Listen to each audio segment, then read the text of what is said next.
Saya mau katakan bahkan di zaman para rasul pun gedungnya nggak mewah, saudara. Tapi mujizat terjadi. Kalaupun hari ini kita dapat kasih karunia, gedungnya bisa lebih baik, suasananya bisa lebih cozy, lebih nyaman, ada AC-nya dan sebagainya. Justru itu seharusnya membawa kita lebih serius lagi mengerjakan kegerakan Tuhan. Katakan amin, saudara.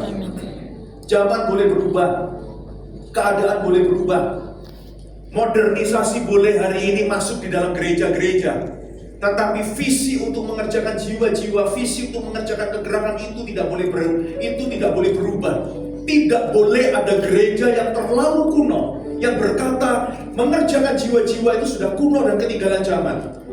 Kita tidak sedang banyak-banyakan jumlah jemaat. Buat apa jumlah jemaat banyak tapi di dalamnya tidak ada satu orang pun yang mengerti tujuan mereka ada di dalam gedung gereja itu untuk apa? Buat apa, Bapak Ibu Saudara? Bukankah ada firman Tuhan tertulis? Kita buka bersama-sama. Firman Tuhannya sebelum kita masuk di dalam poin ini, kita buka bersama-sama di kitab sebentar ya.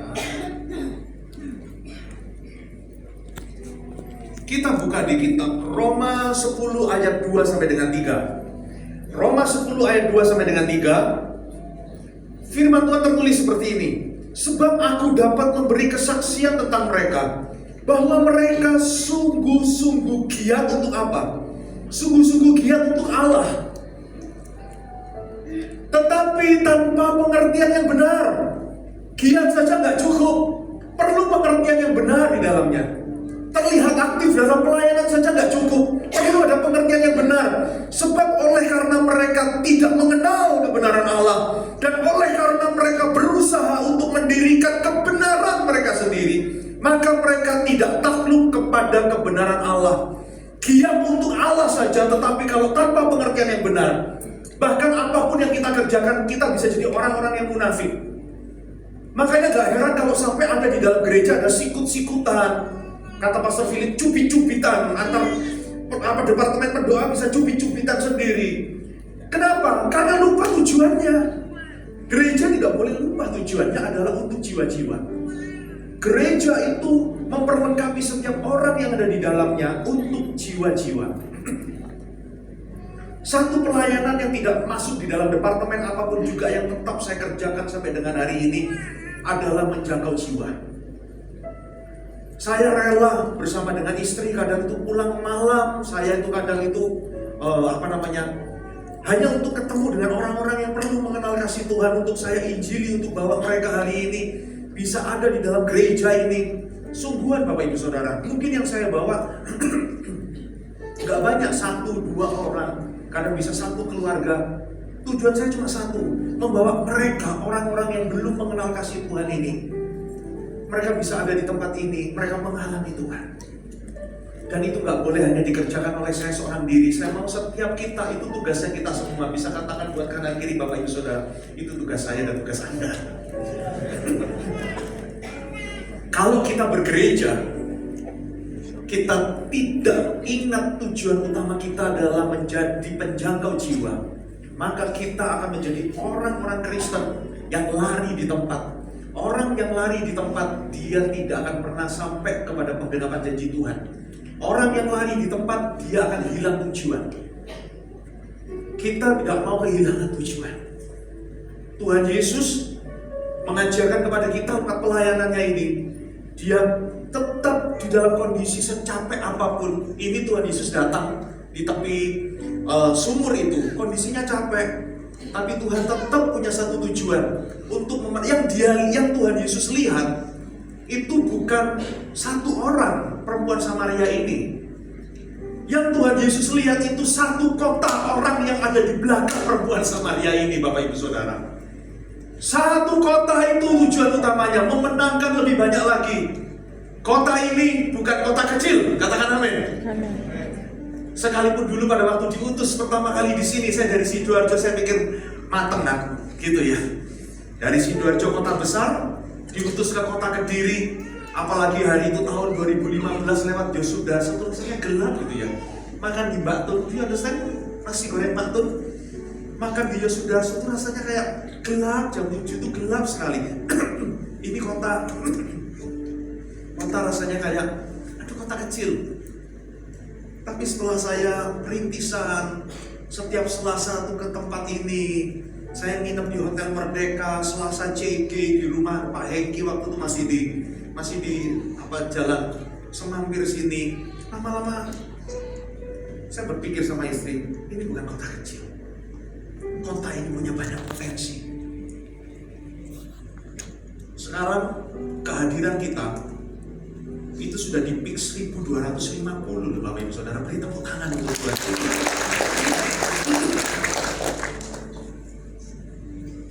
Ini bukan kota kecil. Ini kota yang banyak potensi untuk jiwa-jiwa dimenangkan. Di luar sana banyak orang yang belum mengenal Tuhan yang harus dimenangkan. Itu tugas kita semua. Belajar lewat keteladanan Tuhan Yesus ini. Ibadah umum 1, 2, dan 3 tadi beda-beda. Dan umum yang ketiga ini kita akan sama-sama belajar lebih lengkap lagi. Umum 1, umum 2, umum 3 akan saya jadikan satu hari ini ya. Kita belajar keteladanan apa? Kita buka bersama-sama kitabnya. Ada di kitab Yohanes pasal yang keempat. Dari ayat yang pertama saya akan bacakan untuk Bapak Ibu Saudara. Percakapan dengan perempuan Samaria. Ketika Tuhan Yesus mengetahui bahwa orang-orang Farisi telah mendengar bahwa ia memperoleh dan membaptis murid lebih banyak daripada Yohanes, meskipun Yesus sendiri tidak membaptis, melainkan murid-muridnya, ia pun meninggalkan Yudea dan kembali lagi ke Galilea. Ia harus melintasi daerah Samaria. Poin yang pertama, kalau melihat kegerakan Tuhan terjadi, gereja adalah tempat di mana tempat ini menjadi tempat untuk menghasilkan orang-orang yang bergerak di dalam kegerakan. Gereja seharusnya bukan cuma sekedar tempat berkumpul, ketemu sesama orang seiman, ketemu bersama-sama, nyanyi sama-sama, berdoa sama-sama. Gereja bukan tempat kita sekedar berdoa bersama-sama. Gereja adalah tempat kita menerima pengurapan yang sama. Orangnya beda, urapan Tuhannya itu sama untuk kita terima. Bagian kita adalah hari ini dipakai oleh Tuhan untuk mengerjakan kegerakan Tuhan. Yang pertama, poin yang pertama, apa yang hari ini harus kita pegang teguh untuk bergerak bersama-sama di dalam kegerakan? Yang pertama kita catat di sini. Ketika Tuhan Yesus ada di kota Samaria ini, tertulis di sini bahwa ketika Tuhan Yesus mengetahui bahwa orang-orang Farisi telah mendengar bahwa ia memperoleh dan membaptis murid lebih banyak daripada Yohanes, meskipun Yesus sendiri tidak membaptis melainkan murid-muridnya. Perhatikan, ketika Yesus mulai terkenal, ia meninggalkan Yudea dan kembali ke Galilea. Ada dua cerita di sini. Yesus terkenal karena dia memenangkan murid banyak, lebih daripada Yohanes membaptis. Yang kedua, ceritanya tercatat bahwa bukan Tuhan Yesus yang membaptis ternyata. Yang membaptis itu para muridnya. Artinya apa? Kalau melihat gereja dan setiap orang yang ada di dalamnya dipakai Tuhan di dalam pengurapan, gereja tidak boleh punya spirit one man show. Gereja ini adalah gereja yang urapannya itu mengalir, dapat memakai siapapun juga. Saya, para full timer, minggu depan ini yang khotbah Pak Nito, seharusnya saya berangkat ke Solo, tapi ternyata di cancel karena Solo ada beberapa terjadi pergantian gembala, sehingga sangat hektik, dan yang khotbah akhirnya harus gembala regionalnya. Ini kemarin saya dengar yang mau ikut ke Solo beberapa ini nggak jadi. Terus Pak Nito bilang, karena Koko nggak jadi ke Solo minggu depan, tetap Koko aja yang khotbah. No, kamu tetap yang khotbah. Minggu depan waktu saya duduk untuk mendengarkan pengurapan Tuhan lewat Pak Nito berbicara sebagai wakilnya Tuhan di balik mimbar ini, I'm listening to your preach, I'm listening to your sermon. Saya akan duduk mendengarkan khotbah. Saya akan belajar dan saya pasti diberkati lewat khotbahnya Pak Nito minggu depan. So datang dan siapkan hati kita, dan saya promosikan ini ya. Jadi tidak bisa diganti lagi khotbahnya. Haleluya. Enggak ada one man show, saudara. Kalau Anda mau berjalan dipakai oleh Tuhan long term, jangka panjang, tidak boleh ada hati ingin merasa aku orang yang paling dipakai Tuhan. Anda tidak bisa dipakai Tuhan. Selama kita punya hati, pelayanan ini hanya bisa berhasil kalau aku yang kerjakan. Anda tidak akan. Anda kalau mau dipakai Tuhan itu jangan yang sifatnya jangka pendek. Kalau mau dipakai Tuhan yang jangka panjang, sampai memutih rambutku, kita tuh harus bisa dipakai Tuhan itu jangka panjang. Jangan cuma yang pendek, jangan yang cuma instan. Proses itu gak ada yang karbitan di dalam Tuhan. Halo, katakan amin. Kita harus ada di dalam kegerakan. Saya berdoa di tempat ini, semua wajah yang saya lihat ini, sampai tutup usia, gak ada satu orang pun yang gugur. I'm with you. Gak ada satu orang pun yang gugur. Gugur bukan gugur seperti gugur di medan perang. Kita nggak tahu sampai kapan kita hidup, kita nggak pernah tahu. Saya kalau melayani di ibadah FLC, kadang mulai dari yang usia senior, usia muda pun saya layani. Tapi bukan gugur itu yang saya maksudkan. Jangan ada satu orang pun yang terhilang dari kegerakan hanya karena hatinya itu salah. Jagalah hatimu dengan segenap, jagalah hatimu dengan segala kewaspadaan. Sebab di sanalah terpancar yang namanya kehidupan. Kalau kita nggak jaga hati, itu sama dengan kita tuh mati, Bapak Ibu Saudara. Bagaimana kita bisa membawa kegerakan kalau kegerakan Tuhan sendiri di hati kita tuh mati? Tuhan Yesus ini ajarkan satu pengajaran yang luar biasa. Tuhan itu mengajarkan tidak ada dominasi. Sekalipun orang itu pasti kepingin dibaptis oleh Tuhan Yesus sendiri, tapi Tuhan Yesus tetap mempercayakan para muridnya. Makanya di gereja ini setiap orang punya hak yang sama untuk dipakai oleh Tuhan. Yang berkhotbah di gereja ini juga gak harus saya. Nanti ke depan, selain full timer, akan ada volunteer yang sudah dipersiapkan, yang akan disekolahkan di sekolah teologianya Mawar Sharon, diperlengkapi dapat gelar. Nanti mereka juga akan berkhotbah di sini. Saya pun juga akan duduk untuk mendengarkan. Karena gereja ini bukan gereja one man show. Tuhan Yesus ajarkan kegerakan. Kenapa dalam 3,5 tahun Tuhan itu kerjakan? Anda jangan berkata kayak gini, ya karena dia Tuhan, Pak, urapannya dahsyat. Tuhan itu ketika dia menjadi manusia, menjadi Tuhan Yesus, juga dengan segala keterbatasan fisiknya. Kalau kita lihat kisah ini ketika Tuhan ada di dekat sumur ini, dikatakan bahwa di ayat yang ke-6 di situ tertulis, di situ terdapat sumur Yakub. Yesus sangat letih oleh perjalanan. Artinya capek. Tuhan pun juga bisa kerasa capek. Karena itu ia duduk di pinggir sumur itu. Hari kira-kira pukul 12. Tuhan pun juga bisa rasa capek, Bapak Ibu Saudara. Artinya apa? Dalam 3,5 tahun dengan segala keterbatasan dia sebagai seorang manusia, sekalipun secara roh dia adalah Allah yang sesungguhnya, yang turun berinkarnasi, bukan reinkarnasi, tapi inkarnasi sebagai manusia. Dengan segala keterbatasan yang Yesus itu membawa kebangunan rohani. Ini terjadi di ayat yang terakhir ini, terjadi kebangunan rohani di kota Samaria. Tidak tercatat seluruh kota, tapi mayoritas penduduk masyarakat di kota Samaria yang mereka tidak pernah mengenal Allah, tidak pernah menyembah Tuhan yang benar, tidak pernah mengenal kekudusan, tidak pernah mengenal Allah Juru Selamat. Bahkan mereka berjumpa langsung dengan Mesias karena ada satu orang yang bertobat dan terjadi kebangunan rohani terhadap banyak masyarakat di kota Samaria ini. Dimulai dari satu orang, dari Tuhan Yesus yang mengajarkan. Dia mengajarkan kerendahan hati, Bapak Ibu Saudara. Gak bisa kegerakan itu, kita itu gak bisa di dalam kegerakan ini saya lanjut aja ya. Saya mengalir aja poin-poinnya ini. Tuhan Yesus ketika ada di tepi sumur itu, dia berkata kepada perempuan Samaria itu, ketika murid-muridnya itu diutus untuk beli makanan, datanglah seorang perempuan Samaria yang tidak menimba air. Kata Yesus kepadanya, berilah aku minum.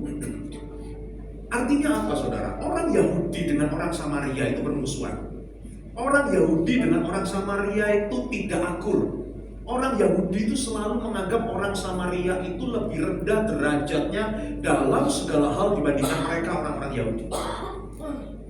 Artinya apa? Kalau kita mau memenangkan jiwa, gak perlu Anda belajar khotbah yang hebat, gak perlu Anda belajar penginjilan yang menarik, cara tutur bicara yang menarik, betul itu penting. Makanya di gereja kita ada MSC, Coba siapa yang sudah ikut MSC, yang sudah lulus MSC 1 aja, jangan MSC 2. MSC 1 coba saya lihat yang sudah lulus. Yang belum sekolah sampai, yang belum ya coba turunkan. Yang belum MSC, ayo ikut MSC. MSC itu kapan MSC 1 diadakan? Aduh lupa saya. Gak ingat ya, Pak Andika yang ingat ya, karena Pak Andika yang bagian edukasi. MSC itu bukan syarat pelayanan di gereja ini, Bapak Ibu Saudara.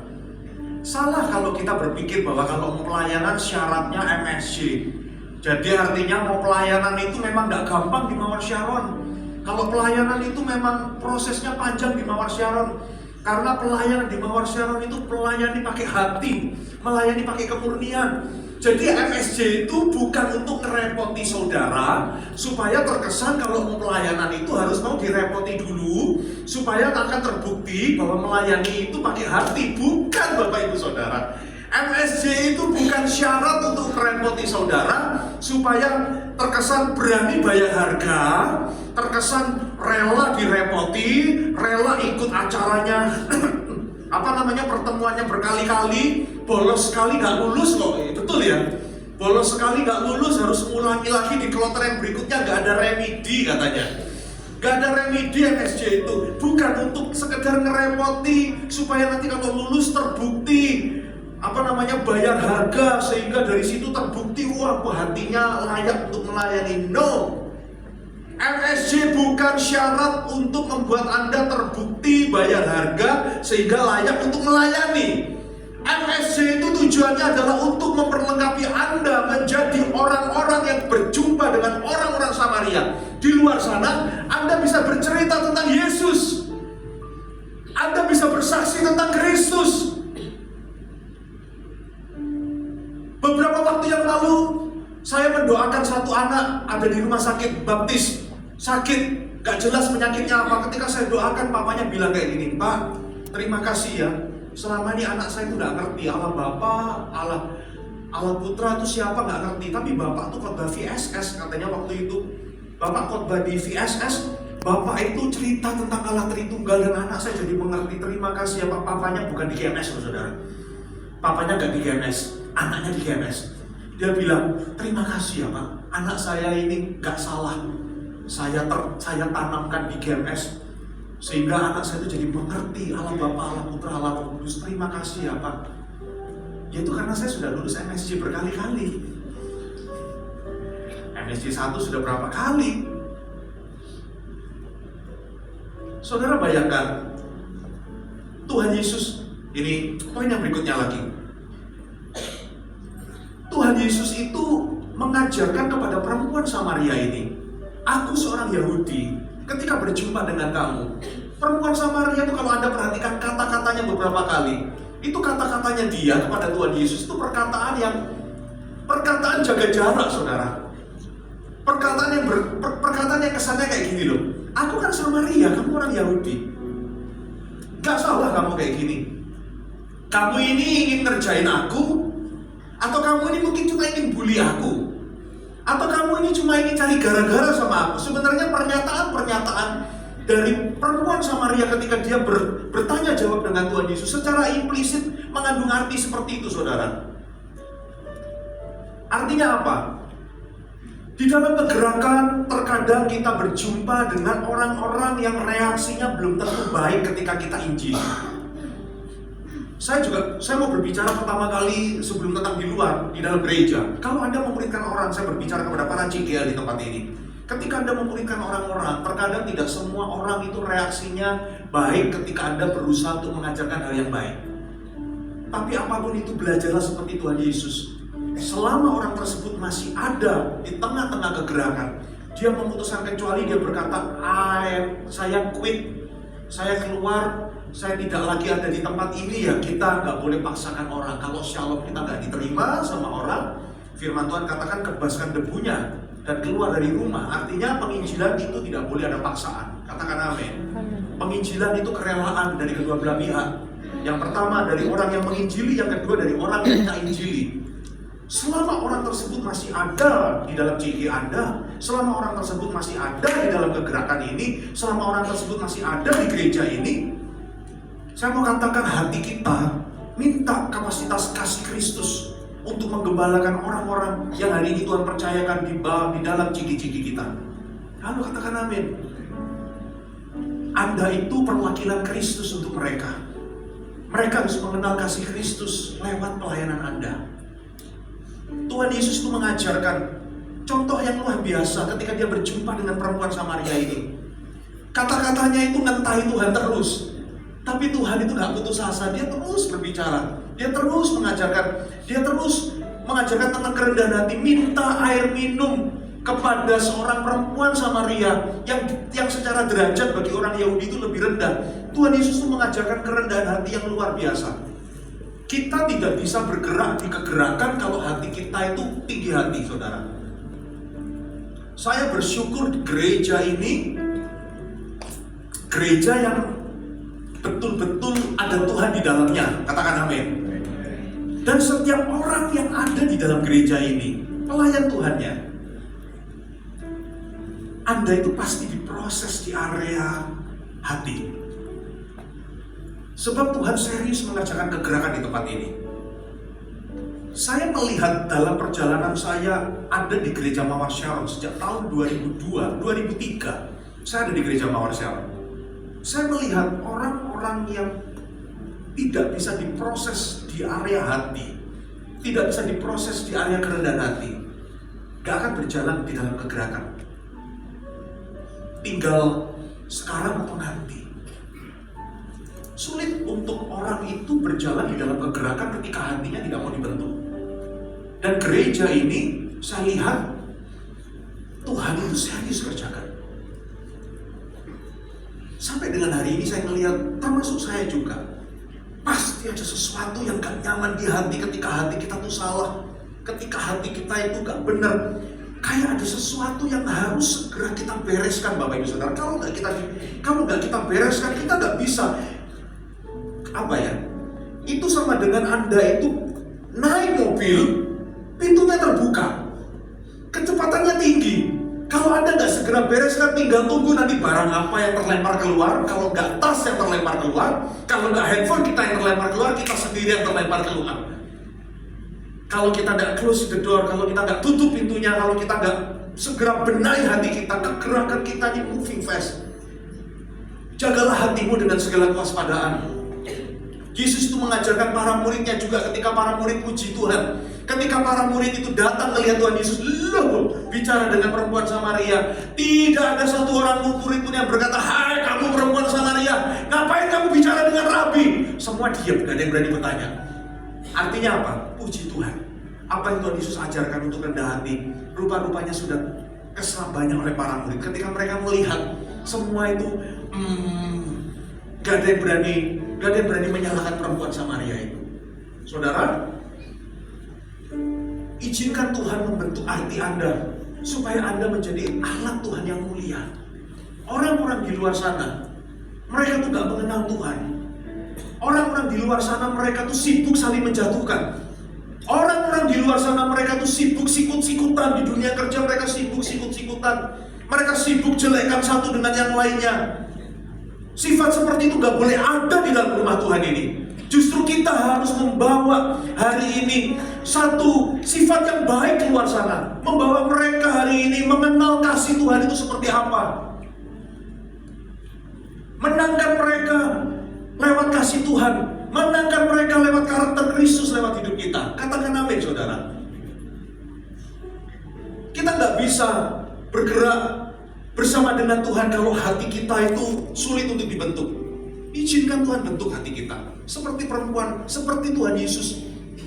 Dia dengan segala kerendahan hatinya, Tuhan Yesus datang kepada perempuan Samaria ini. Poin yang berikutnya apa? Ayat yang berikutnya.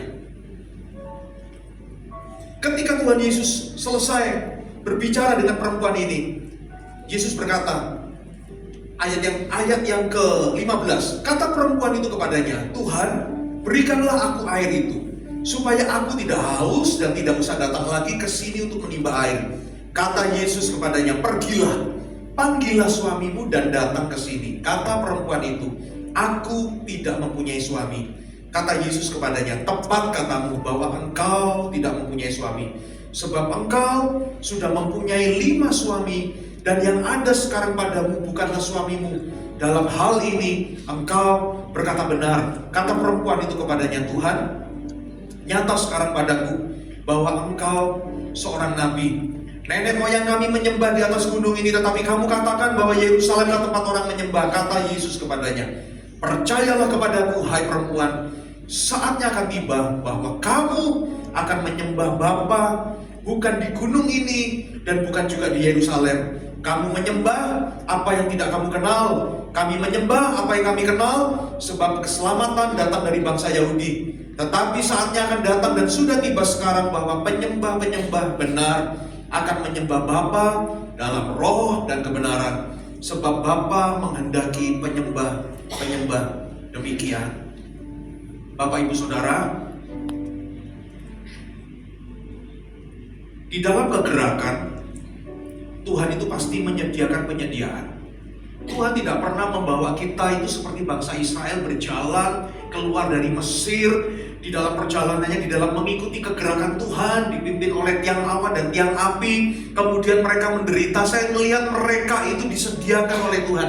Di dalam asal Anda berjalan di dalam gerbong kegerakannya Tuhan, pasti ada penyediaan di tengah jalan.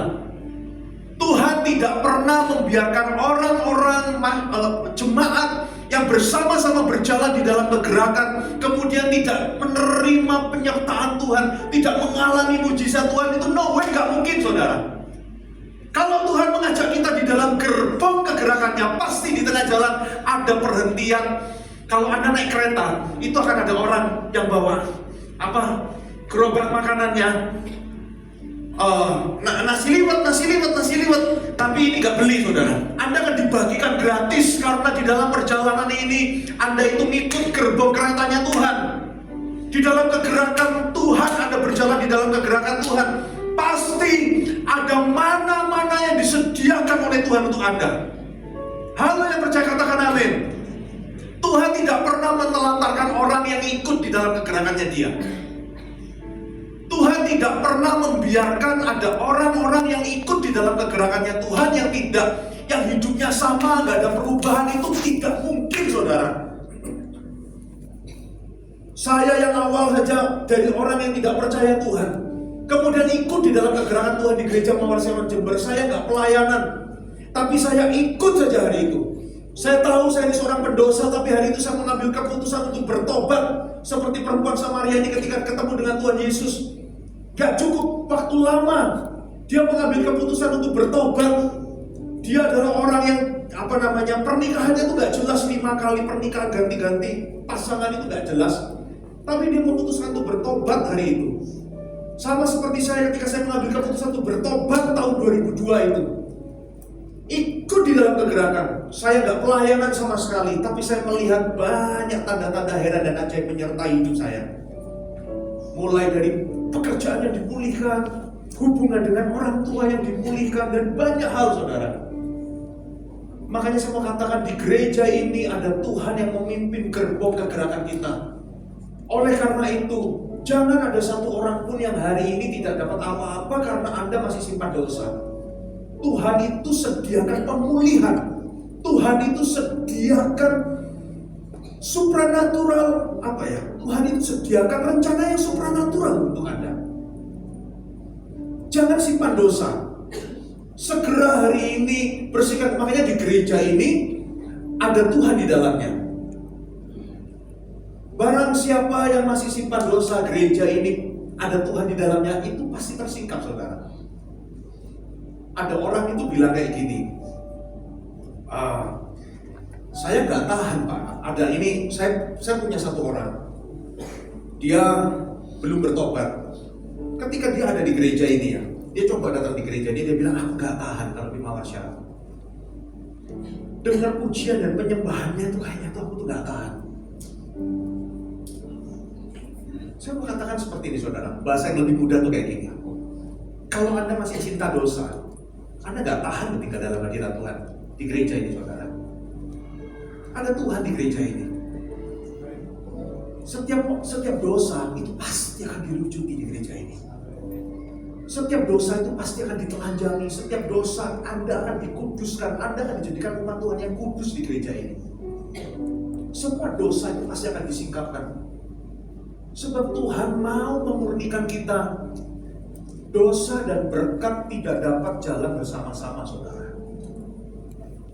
Tuhan akan bersihkan Anda, tujuannya supaya apa? Supaya kita dikuduskan dan bisa melihat penyertaan Tuhan. Perempuan Samaria ini ketika dia bertobat, nama baiknya pertama kali itu dipulihkan di kota tersebut. Bagaimana mungkin seorang perempuan yang gonta-ganti pasangan suaranya didengarkan sama masyarakat satu kota? Tapi suara dia didengarkan. Ada pemulihan terjadi. Di dalam pertobatan ada pemulihan. Ketika ada pemulihan, pasti ada rencana Tuhan yang ditambahkan dalam kehidupan Anda. Bukankah firman Tuhan berkata Roma 8 ayat 28, dia campur tangan dalam segala perkara untuk mendatangkan kebaikan. Tidak ada dosa terlalu hitam yang menurut Anda terlambat untuk Anda bertobat. Tidak ada dosa yang terlalu merah yang hari ini tidak bisa diputihkan seperti bulu domba. Asal Anda mau bertobat, gereja ini memiliki satu urapan percepatan. Saya katakan urapan yang namanya percepatan untuk orang-orang yang sungguh-sungguh mau bertobat. Gereja ini ada satu departemen supranatural yang Tuhan percayakan, percepatan pemulihan. Anda yang sungguh-sungguh bertobat di gereja ini, Anda akan mengalami percepatan pemulihan. Katakan amin, saudara. Saya berdoa. Waktu saya sudah habis ya, serius ini. Haleluya, cepat sekali. By the way, hari Jumat ini nanti kita ada ibadah doa malam bersama.